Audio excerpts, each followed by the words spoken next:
Transportation Secretary Sean Duffy putting 6 states, including Washington, on notice to comply with these new rules or else. America, we just uncovered one of the most shocking government failures that I've ever seen. The Department of Transportation just revealed that states have been issuing commercial driver's license, CDLs, to operate 80,000-pound trucks with literally no name given printed on the licenses. We're talking about massive death machines driven by people who don't even tell us their real names. But here's what's gonna blow your mind. We're not just talking about a few bad licenses here. We're talking about a systematic breakdown of safety protocols that put every American family at risk on the freeways. And it took a 3-day operation in Oklahoma to expose just how deep this corruption goes.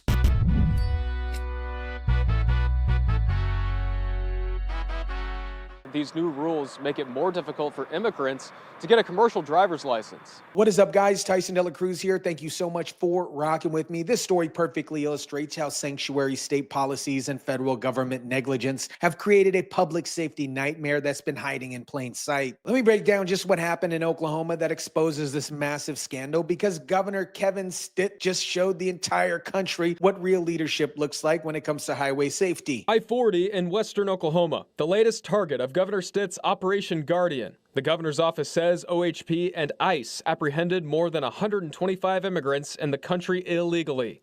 Lots of those immigrants were truck drivers with commercial driver's licenses. Operation Guardian, that's what you call it when a governor actually cares about protecting his citizens. In just 3 days on I-40 on western Oklahoma, they caught over 125 illegal immigrants driving commercial trucks. But here's the kicker. How many of these drivers had CDLs that were issued improperly by other states? Think about that for a second. These people weren't just driving cars without license. These were individuals operating 80,000-pound commercial vehicles on American highways without proper verification of who they really were. Every time you've been driving next to a big rig, you had no idea if the person behind the wheel was legally authorized to be in this country, let alone operate a massive truck. While they may have trained with someone else and trained for years, not having a CDL or not being licensed, you know, there's a lot of stuff behind the licensing part of it that is. The licensing process isn't just bureaucratic red tape. It's about ensuring that the person operating the 80,000-pound weapon on public roads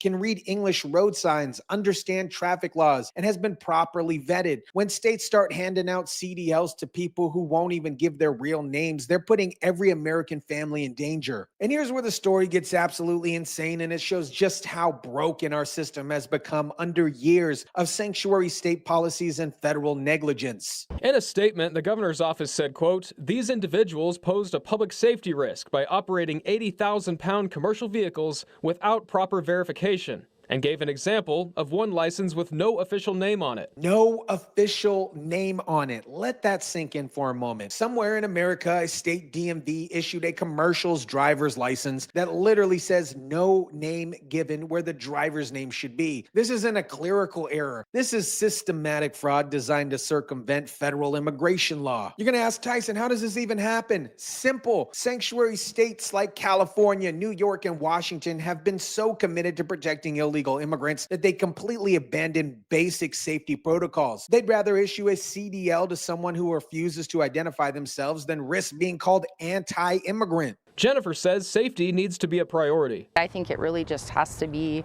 looked at as an overall safety issue, whether they're residents of the United States or not. It's about all drivers. This driving instructor gets it. This is about safety, not politics. When you're operating an 80,000-pound truck, what matters is you're properly trained, properly licensed, and properly identified. But sanctuary states have turned highway safety into a political issue. Think about the liability nightmare that this creates. When one of these improperly licensed drivers cause a fatal accident, which we've seen in the past, who's responsible? The state that issued the fraudulent license, the federal government that failed to catch it, the trucking company that hired somebody without proper documentation. Finally, we have a federal administration that's willing to address this crisis head on instead of pretending it doesn't exist. All states must immediately pause giving out non-domicile commercial driver's licenses until they can issue them with proper checks like validating a driver's lawful presence in the U.S. Transportation Secretary Sean Duffy just dropped the hammer on this nonsense. All states must immediately immediately stop issuing non-domicile CDLs until they can implement proper verification procedures. This is what real leadership looks like, putting public safety ahead of political correctness.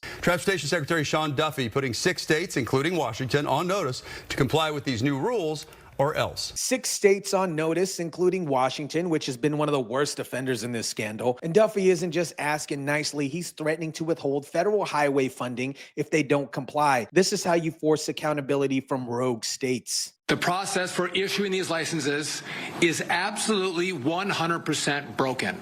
It has become a threat to public safety. Absolutely 100% broken. That is exactly right. When states are issuing CDLs with no name given on them, the system isn't just flawed, it's completely corrupt. Secretary Duffy called it for what it is, a threat to public safety that requires immediate federal intervention. Under the new rules, non-citizens will not be eligible for a commercial driver's license or CDL unless they get a costly employment-based visa and undergo mandatory federal immigration status checks. This is a common sense policy that should have been in place decades ago. If you're not a citizen and you want to operate commercial vehicles in America, you need proper work authorization and you need to undergo federal background checks, period. End of story. Now let's talk about the states that have been the absolute worst offenders in this scandal. California, of course, which has turned CDL fraud into an art form. Nowhere in the country have we found a more egregious licensing situation than in the state of California. More egregious than anywhere in the country. That's saying something considering how bad this problem has been nationwide. But California has taken sanctuary state policies to such an extreme that they've completely abandoned the pretense of highway safety. If California doesn't come up with a plan to comply in 30 days, the Trump administration is threatening to withhold federal highway funds starting at $160 million. $160 million in federal highway funds are on the line. That's not pocket change. That's serious money that California desperately needs to maintain their crumbling infrastructure. But they've been so committed to their sanctuary policies that they're willing to risk losing federal funding than properly vet CDL applicants. Secretary Duffy says an ongoing nationwide audit revealed these licenses were improperly issued in several other states. Multiple states have been issuing improper CDLs, creating a public safety crisis that spans the entire country. But California appears to be the worst offender, which shouldn't be a surprise to anyone if they've been paying attention to their governance. This isn't just about paperwork and bureaucracy. This scandal has real deadly consequences for American families on our highways. The changes come after 3 deadly crashes this year in Florida, Texas, and Alabama. Officials say these wrecks were caused by immigrant truck drivers who never should have received licenses. Caused by a driver who should have never been licensed in the first place. Think about the families destroyed in these preventable tragedies. Think about the children who lost parents because the states were more concerned about virtue signaling than highway safety. The Department of Transportation is instituting emergency restrictions on non-citizen truck drivers. The feds are pointing to a series of fatal crashes in California.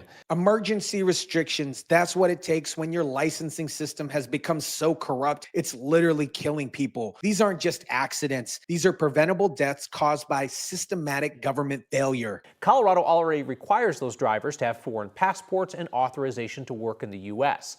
Now, the feds will require those drivers to have specific work visas and go through annual renewals and citizenship checks. But other states were operating like the Wild West, handing out CDLs to anyone who showed up regardless of their legal status or ability to safely operate commercial vehicles. America, the CDL scandal we've uncovered today shows exactly what happens when political correctness trumps public safety. States have been issuing commercial driver's license to people who won't even give their real names, putting every American family at risk on our highways. If you have folks that are kind of under the radar screen, there isn't the ability to actually track or ensure that they may be meeting the standard. Under the radar screen, that is exactly the problem when you have drivers that operate 80,000-pound trucks without proper identification or verification. You can't ensure that they met safety standards. You can't track their driving records. You can't hold them accountable when they cause accidents. The governor of Oklahoma showed us what real leadership looks like. He conducted Operation Guardian and caught over 125 improperly licensed drivers in just 3 days. Meanwhile, states like California have been enabling this crisis for years. I think we're going to come out of this, though, with a safer situation out there. We will have safer highways, but only because the Trump administration is finally willing to confront this crisis head on. Secretary Duffy is threatening to withhold federal funding from states that don't comply with proper license procedures. That's how you force accountability. The no-name given CDL scandal should be a wake-up call for every American. When government agencies are more concerned about political correctness than public safety, innocent people die. When states prioritize sanctuary policies over highway safety, families pay the ultimate price. Every time you're driving next to a big rig, you should be able to trust the driver that's been properly vetted, properly trained, and properly licensed. The Trump administration is working to restore that trust, but it's going to take some time to clean up this mess created by years of sanctuary state policies. Let me know what you think about this. Drop it down in the comment section down below. Smash the like button if you kindly would. Share, subscribe, and as always, guys, I'll catch you on the next one.